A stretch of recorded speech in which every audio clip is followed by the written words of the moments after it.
Hi అండి, welcome to our channel ధన్య తేజ్. మనం ఈరోజు ఎగ్ పఫ్ తయారు చేసేద్దాం. సేమ్ బేకరీ స్టైల్ లాగా చాలా టేస్టీగా ఉంటుంది. దీనికోసం ముందుగా 4 గుడ్లను ఉడికించుకోవాలి. గుడ్లను ఉడికించి పొట్టు తీసుకోవాలి. నేనైతే కొద్దిగా ఉప్పు వేస్తున్నాను, పొట్టు బాగా వదులుతుంది కాబట్టి. 3 మీడియం సైజు ఉల్లిపాయలను ఈ విధంగా సన్న తరుగుగా కట్ చేసుకుని పక్కన ఉంచుకోవాలి.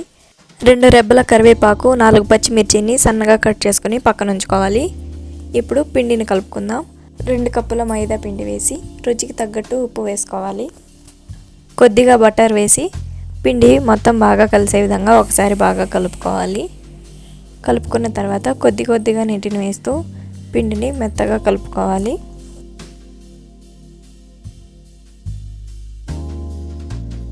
చూడండి, వీడియోలో చూపిస్తున్న విధంగా సాఫ్ట్గా కలుపుకొని మూతతో క్లోజ్ చేసి పక్కన ఉంచుకోవాలి. 3 టేబుల్ స్పూన్ల గోధుమ పిండి, 4-5 టేబుల్ స్పూన్ల నెయ్యిని కానీ నూనెను కానీ వేసి ఈ విధంగా స్మూత్ పేస్ట్గా కలుపుకొని పక్కన ఉంచుకోవాలి. ఒక కడాయి పెట్టి కడాయిలో 2 టేబుల్ స్పూన్ల ఆయిల్ వేసి సన్నగా తరిగిన ఉల్లిపాయ ముక్కలు, కరివేపాకు, పచ్చిమిర్చి ముక్కలను వేసి ఒకసారి బాగా కలుపుకొని ఉల్లిపాయ గోల్డెన్ బ్రౌన్ కలర్ వచ్చేంత వరకు వేయించుకోవాలి.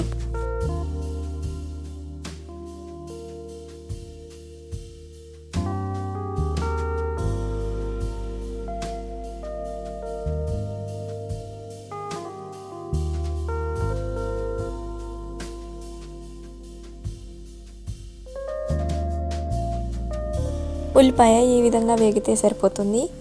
2 టీ స్పూన్ల అల్లం వెల్లుల్లి పేస్ట్ వేసి పచ్చివాసన పోయేంత వరకు వేయించుకోవాలి.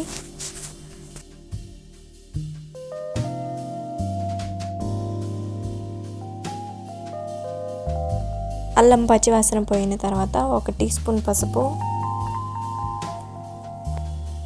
1 టీ స్పూన్ కారం, 1/2 టీ స్పూన్ వేయించి పొడి చేసిన జీలకర్ర పొడి, 1/2 టీ స్పూన్ మిరియాల పొడిని వేసుకోవాలి. 1/2 టీ స్పూన్ గరం మసాలాను వేసి మొత్తం కలిసే విధంగా గరిటెతో ఒకసారి బాగా కలుపుకోవాలి.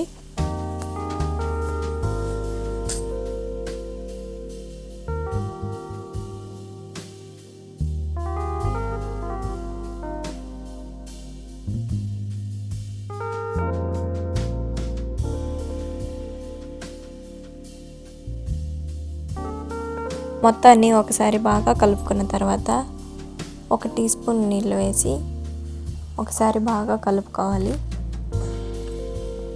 సన్నగా కట్ చేసిన కొత్తిమీర తరుగును వేసుకొని 1 నిమిషం పాటు వేయించుకుంటే ఎగ్ పఫ్కి స్టఫ్ రెడీ అయిపోయిందండి. ఇప్పుడు మనం ఎగ్ పఫ్ షీట్స్ తయారు చేసేద్దాం. దానికోసం ఫ్లోర్ పైన పొడి పిండిని చల్లి మనం ముందుగా రెడీ చేసి పక్కన ఉంచిన పిండిని ఉండలుగా చుట్టి పొడి పిండిని అద్దుకుంటూ చపాతీలాగా ఒత్తుకోవాలి. ఈ విధంగా ఒత్తుకొని పక్క నుంచి దానిపైన మనం ముందుగా రెడీ చేసిన పేస్ట్ని అప్లై చేయాలి. పేస్ట్ని ఒక లేయర్గా అప్లై చేసి పొడి పిండిని చల్లుకోవాలి.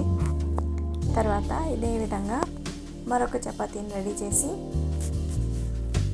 ముందుగా రెడీ చేసిన చపాతీ పైన పెట్టి ఇదే ప్రాసెస్లో మొత్తం చపాతీలను తయారు చేసుకోవాలి. నేను 6 చపాతీలను వేస్తూ ఇదే ప్రాసెస్లో ఒత్తుకున్నాను. అన్ని చపాతీలు వేసిన తర్వాత మరొకసారి పలుచగా స్ప్రెడ్ చేసుకోవాలి. స్ప్రెడ్ చేసిన చపాతీని ఈ విధంగా 6 పీసులుగా కట్ చేసుకుని ఒక్కొక్క పీస్ని తీసుకొని పిండిని స్ప్రెడ్ చేసుకోవాలి. ఈ విధంగా లైట్గా స్ప్రెడ్ చేసిన తర్వాత మనం ముందుగా రెడీ చేసిన స్టఫ్ని 2 టేబుల్ స్పూన్లు ఈ షీట్ పైన ఉంచాలి. మధ్యలో ఉండేలాగా చూసుకొని స్టఫ్ని పెట్టాలి. స్టఫ్ పెట్టిన తర్వాత ఫుల్ ఎగ్ పఫ్ కావాలంటే అలాగే ఫుల్ ఎగ్ పెట్టచ్చు. లేదు హాఫ్ ఎగ్తో ఎగ్ పఫ్ తయారు చేయాలనుకుంటే ఎగ్ని 2 పీసెస్గా కట్ చేసి ఈ విధంగా హాఫ్ ఎగ్ని ఉంచి ఫస్ట్ పైన లేయర్తో స్టఫ్ బయట పోకుండా మొత్తాన్ని క్లోజ్ చేసుకోవాలి. వీడియోలో చూపిస్తున్న విధంగా చేస్తే సరిపోతుంది.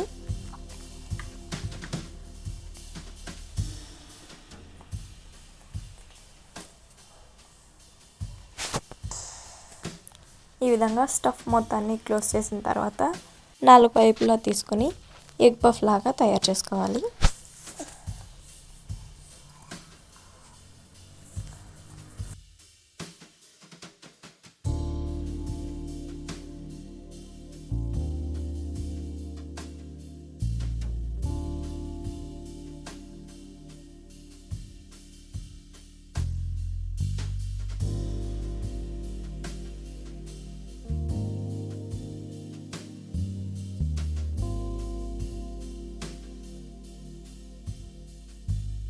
చూడండి మన ఎగ్ పఫ్ పర్ఫెక్ట్గా తయారైపోయింది. ఇదే విధంగా అన్నింటినీ తయారు చేసుకుని ఆయిల్ని బాగా వేడి చేసి, ఆయిల్ బాగా వేడైన తర్వాత ఒక్కొక్క ఎగ్ పఫ్ని ఉంచి రెండు వైపులా బ్రౌన్ కలర్ వచ్చేంత వరకు రోస్ట్ చేసుకోవాలి.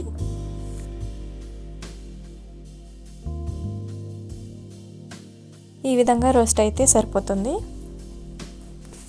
అంతే అండి, మన ఎగ్ పఫ్ తయారైపోయింది. టేస్ట్ అయితే చాలా బాగుంటుంది. తప్పకుండా మీరు కూడా ట్రై చేసేయండి. ట్రై చేసిన తర్వాత రెసిపీ మీకు ఎలా వచ్చిందో కామెంట్ చేసేయండి. మీకు ఈ వీడియో నచ్చితే లైక్ చేసి సబ్స్క్రైబ్ చేసేయండి. Thank you for watching.